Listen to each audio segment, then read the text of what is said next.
ଏହି ଭିଡିଓର ପ୍ରାୟୋଜକ ହେଉଛନ୍ତି Surya Suzuki. A house deals with all types of Suzuki two wheelers, NH26 Gandhi छक, जयपुर।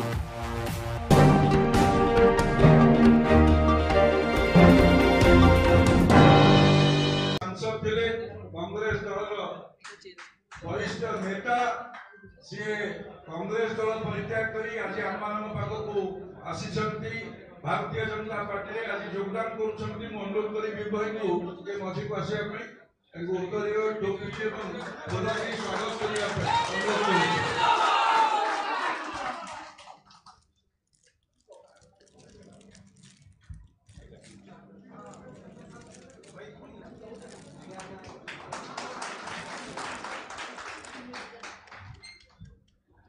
विभू भाई पूर्वतन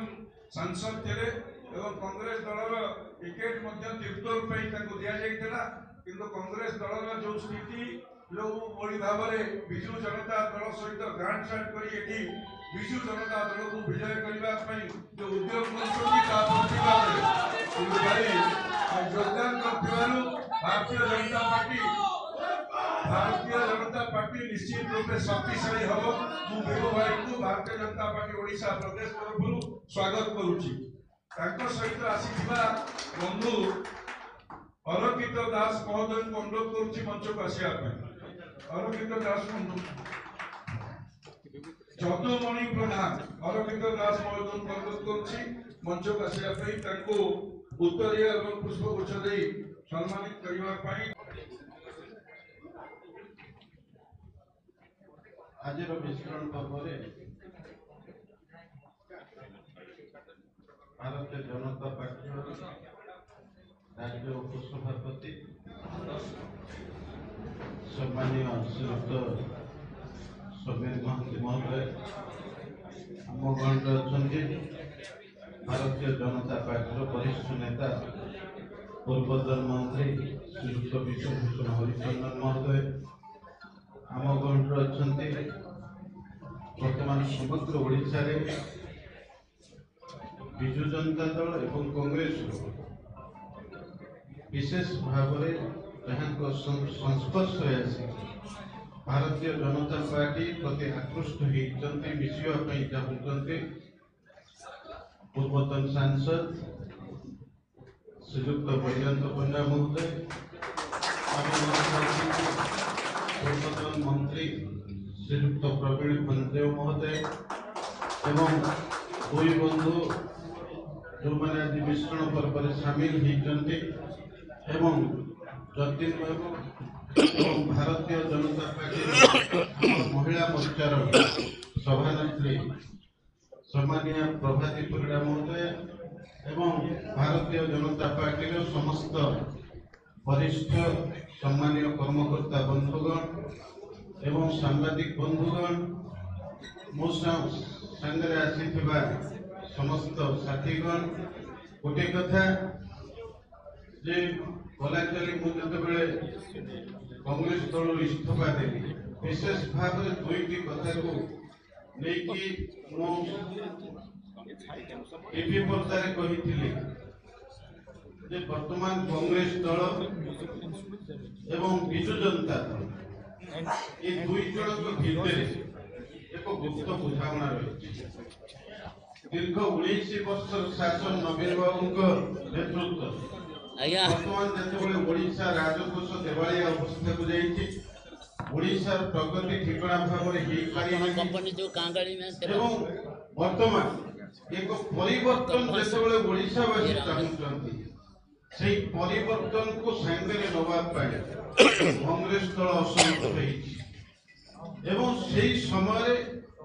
समग्र भारत वर्ष प्रिय प्रधानमंत्री नरेंद्र मोदी नेतृत्व एवं भारतीय जनता पार्टी सभापति श्रीयुक्त अमित शाह नेतृत्व विकास धारा विभिन्न भाव वर्तमान समग्र भारत वर्ष प्रतिफलित तेणु गोटे कथा बर्तमान देखा दी ओडिशा एक परिवर्तन आवश्यकता अच्छी कि ना ତେଣୁ ପରିବର୍ତ୍ତନର ଆବଶ୍ୟକତାକୁ ଅନୁଭବ କରି ଓଡ଼ିଶାର ଚାଷୀ ଯେତେବେଳେ ଚାହୁଁଛି, ଶ୍ରମିକ ଯେତେବେଳେ ଚାହୁଁଛି, ମହିଳା ଯେତେବେଳେ ଚାହୁଁଛି ଏବଂ ଯୁବକ ଯେତେବେଳେ ଚାହୁଁଛି ଏକ ପରିବର୍ତ୍ତନ, সেই ପରିବର୍ତ୍ତନ ପ୍ରକୃତରେ ଅଗ୍ରଣୀ ଭୂମିକା କିଏ ନେବ? ଏ ପରିବର୍ତ୍ତନ ରଥରେ କିଏ ସାରଥୀ ହେଇକି ଯିବ? ସେ ସାରଥୀ ବର୍ତ୍ତମାନ ମୁଁ ଅନୁଭବ କଲି ଯେ ଭାରତୀୟ ଜନତା ପାର୍ଟି ସେ ପରିବର୍ତ୍ତନର ସାରଥୀ ହବ ଯେତେବେଳେ କଂଗ୍ରେସ ଦଳ ବିଜୁ ଜନତା ଦଳର ନେତାମାନଙ୍କ ସହିତ ଏକ ଗୁପ୍ତ ବୁଝାମଣା ଜରିଆରେ ପୁଣି ନବୀନ ବାବୁଙ୍କ ଶାସନକୁ ଆଉ କିଛି ବର୍ଷ ଚଳାଇବା ପାଇଁ ଉଦ୍ୟମ କରୁଛି। ସେଥିରେ ମୁଁ ମର୍ମାହତ ହେଇକି କଂଗ୍ରେସ ଛାଡ଼ିଛି। ଗୋଟିଏ କଥା ଆସିଛି ଯେ କଂଗ୍ରେସ ଦଳର ଯୋଉ ନୀତି ଆଦର୍ଶରେ ମୁଁ ବିଶ୍ୱାସ କରୁଥିଲି ଯେ କଂଗ୍ରେସ ଦଳ ଅହିଂସାରେ ବିଶ୍ୱାସ କରେ, ନୀତିରେ ବିଶ୍ୱାସ କରେ, କିନ୍ତୁ ଦେଖାଗଲା କଂଗ୍ରେସ ଦଳ ମୋର ଜନ୍ମଭୂମି ହଉଛି ପାରାଦୀପ ନିର୍ବାଚନ ମଣ୍ଡଳୀ। ସେଇଠି କଂଗ୍ରେସ ଦଳ ଯାହାଙ୍କୁ ପ୍ରାର୍ଥୀ କରିଛି ଯେ 302 ଦଫାରେ ଗିରଫ ହେଇକି ଜେଲକୁ ଯାଇଥିଲେ ଏବଂ DOS କମ୍ପାନୀର ମ୍ୟାନେଜର ମହେନ୍ଦ୍ର ସ୍ୱାଇଁ ତାଙ୍କୁ ଯେତେବେଳେ ହତ୍ୟା କରାଗଲା, ଆଜି ପୋଲିସ ଯୋଉ ଚାର୍ଜସିଟ୍ ଦେଇଛି ସେ ଚାର୍ଜସିଟ୍ ରିପୋର୍ଟରେ କଣ ଉଲ୍ଲେଖ କରିଛି ପୋଲିସ? ନା, ସେ ଅରିନ୍ଦମ ସାର୍ଖେଲ ସିଏ ହଉଛନ୍ତି ମୁଖ୍ୟ ଷଡ଼ଯନ୍ତ୍ରକାରୀ ଯେ ମହେନ୍ଦ୍ର ସ୍ୱାଇଁଙ୍କୁ ହତ୍ୟା କରିବା ପାଇଁ ସେ ଉଦ୍ୟମ କରିଛନ୍ତି। ତେଣୁ ସେଇଭଳି ଭାବରେ ଜଣେ ଲୋକକୁ ଅପରାଧୀକି ଯେତେବେଳେ ପ୍ରାର୍ଥୀ କରୁଛି କଂଗ୍ରେସ ଦଳ, ତାହେଲେ କଂଗ୍ରେସ ଦଳ ଅହିଂସାରେ ବିଶ୍ୱାସ କରୁଛି କି ଆମେ ବିଶ୍ୱାସ କରିବା? ଯିଏ ବର୍ତ୍ତମାନ ପ୍ରଦେଶ କଂଗ୍ରେସ କମିଟିର ସଭାପତି, କାର୍ଯ୍ୟକାରୀ ସଭାପତି ଏବଂ ଅନ୍ୟାନ୍ୟ ନେତୃମଣ୍ଡଳୀ ଯୋଉମାନେ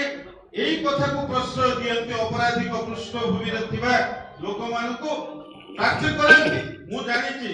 2014 ନିର୍ବାଚନ ପରେ ସେଇ ଜଣେ ଲୋକ ଭାରତୀୟ ଜନତା ପାର୍ଟିର ନେତାମାନଙ୍କୁ ଭେଟିଥିଲେ ଏବଂ ଭାରତୀୟ ଜନତା ପାର୍ଟିରେ ସାମିଲ ହେବା ପାଇଁ ଉଦ୍ୟମ କରିଥିଲେ। ମୁଁ ଜାଣିଛି ଭାରତୀୟ ଜନତା ପାର୍ଟିର ନେତାମାନେ ତାଙ୍କୁ ପ୍ରଶ୍ରୟ ଦେଇନଥିଲେ ଏବଂ ଯୋଉ କଥା ବିଧାନସଭାରେ ଉଠିଥିଲା ସେତେବେଳେ ପ୍ରତାପ ଷଡ଼ଙ୍ଗୀଙ୍କ ସମେତ ଅନେକ ବିଧାୟକ ତାଙ୍କ ବିରୁଦ୍ଧରେ ବିଧାନସଭାରେ ବିଷୋଦ୍ଗାର କରିଥିଲେ। ଯଦି ଅପରାଧିକ ପୃଷ୍ଠଭୂମିରେ ଥିବା ନେତାମାନଙ୍କୁ କଂଗ୍ରେସ ଦଳ ଟିକେଟ ଦିଏ, ସେଟା ମୁଁ ଯୋଉଠି ଜନ୍ମ ହେଇଛି ପ୍ରକୃତରେ ସେଇଟା ଆମ ପାଇଁ ଆମ ସ୍ୱାଭିମାନର ନୈତିକତା ଇଏ ସମସ୍ତ କଥା ଉପରେ ଏକ ଆଞ୍ଚ ଆଣୁନି କି? ତେଣୁ ସେଥିପାଇଁ ଇଏ ଦୃଷ୍ଟିକୋଣରୁ ମୁଁ ମଧ୍ୟ କଂଗ୍ରେସ ଦଳରୁ ଇସ୍ତଫା ଦେବା ପାଇଁ ଉଚିତ ନୁହେଁ। ଗୋଟିଏ କଥା ଆଜି ଆମେ ଦେଖୁଛେ ଆମର ଭାରତୀୟ ଜନତା ପାର୍ଟିର ରାଜ୍ୟ ସଭାପତିଙ୍କ ସମେତ ଆମର କେନ୍ଦ୍ରର ପେଟ୍ରୋଲିୟମ ମନ୍ତ୍ରୀ ଆଦରଣୀୟ ଧର୍ମେନ୍ଦ୍ର ପ୍ରଧାନଙ୍କ ନେତୃତ୍ୱରେ ଏବଂ ପରବର୍ତ୍ତୀ ଅବସ୍ଥାରେ ଯେବେଠୁ ଆମର ମାନନୀୟ ଶ୍ରୀଯୁକ୍ତ ବୈଜୟନ୍ତ ପଣ୍ଡା ଭାରତୀୟ ଜନତା ପାର୍ଟିରେ ସାମିଲ ହୋଇଛନ୍ତି ଏବଂ ଆମର ବରିଷ୍ଠ ନେତା ବିଶ୍ୱଭୂଷଣ ବାବୁ ଅଛନ୍ତି, ପୃଥ୍ୱୀରାଜ ହରିଚନ୍ଦନ ସିଏ ହଉଛନ୍ତି ମୋ କ୍ଲାସମେଟ୍, ଆମେ ଉତ୍କଳ ୟୁନିଭର୍ସିଟିରେ ସାଙ୍ଗ ହେଇକି ପାଠ ପଢୁଛୁ ଏବଂ ଆଜି ଯେ ମନ୍ତ୍ରୀ ଅଛନ୍ତି ସିଏ ମୋ ତଳ ବ୍ୟାଚରେ ବାଣୀ ବିହାରରେ ପାଠ ପଢୁଥିଲେ ଏବଂ ଅନେକ ଥର ଉଦ୍ୟମ ହେଇକି ମୁଁ ଭାରତୀୟ ଜନତା ପାର୍ଟିରେ ସାମିଲ ହୁଏ। ଆମର ଯେ ମୁଖପାତ୍ର ଅଛନ୍ତି, ରାଜ୍ୟ ଉପସଭାପତି ଅଛନ୍ତି ସମୀର ଭାଇ, ସେ ମତେ ବହୁବାର କହିଛନ୍ତି ଯେ ଭାରତୀୟ ଜନତା ପାର୍ଟିକୁ ପଳେଇ ଆସ, ପ୍ରକୃତରେ ତମ ଭଳି ଲୋକଙ୍କ ପାଇଁ କଂଗ୍ରେସ ଏକ ଉଚିତ ଦଳ ନୁହେଁ, ଭାରତୀୟ ଜନତା ପାର୍ଟିରେ ସାମିଲ ହୁଅ। ତେଣୁ ଆଜି ଗୋଟିଏ କଥା ଆସିଛି ଯେ ମୁଁ ଭାରତୀୟ ଜନତା ପାର୍ଟିରେ ଏଇ ଯୋଉ ନେତୃମଣ୍ଡଳୀଙ୍କ ଆଶୀର୍ବାଦରେ ତାଙ୍କ ସ୍ନେହ ସଦିଚ୍ଛା ଭଲ ପାଇବା କାରଣରୁ ଆଜି ଭାରତୀୟ ଜନତା ପାର୍ଟିରେ ମୁଁ ସାମିଲ ହେଇଛି। ମୁଁ ଅଧିକ ସମୟ ନେବିନି। ଗୋଟିଏ କଥା ମୁଁ ଅନୁଭବ କରୁଛି, ମୁଁ କେବଳ ଜଗତସିଂହପୁର ଜିଲ୍ଲା ବା ସଂସଦୀୟ କ୍ଷେତ୍ର ପାଇଁ ମୁଁ କହୁନାହିଁ, ସମଗ୍ର ଓଡ଼ିଶାବାସୀଙ୍କୁ ମୁଁ କହିବାକୁ ଚାହେଁ ବର୍ତ୍ତମାନ ଏ ଯୋଉ ପରିବର୍ତ୍ତନର ଧାରା ଚାଲିଛି ଅବାରିତ ଭାବରେ, ସେ ପରିବର୍ତ୍ତନ ଧାରାର ନେତୃତ୍ୱ ନେଉଛି ଭାରତୀୟ ଜନତା ପାର୍ଟି, ଭାରତୀୟ ଜନତା ପାର୍ଟିର ସମସ୍ତ ନେତୃମଣ୍ଡଳୀ। ତେଣୁ ସମସ୍ତେ ଯଦି ଆମେ ଉଦ୍ୟମ କରିବା, ये जो कुशासन चली दीर्घ 19 वर्ष धरिकी सेठी महिला सुरक्षित नुहे, सेठी चाषी सुरक्षित नुहे, सेठी श्रमिक सुरक्षित नुहे एवं युवक माने सुरक्षित नुहंती, बेकारी समस्या हटू नहीं। यही अवस्था आम जदि भारतीय जनता पार्टी की आम टाण करवा, दृढ़ नेतृत्व जो माने अछंती तांको हाथ को आम शक्तिशाली करवा निश्चित भाव में आगामी 2019 निर्वाचन में भारतीय जनता पार्टी ओडिशा रे सरकार गठन करिवो एवं आमर प्रिय प्रधानमंत्री नरेंद्र मोदी का नेतृत्व में केंद्र में निश्चित भाव में सरकार गठन करिवो एवं पुनर्वार 5 वर्ष पे भारतीय जनता पार्टी सरकार को आसीबो एवं ओडिशा रे एवं केंद्र रे ये जो विकास धारा जो भली भाव में आमे चलेबा सेथिरे आमे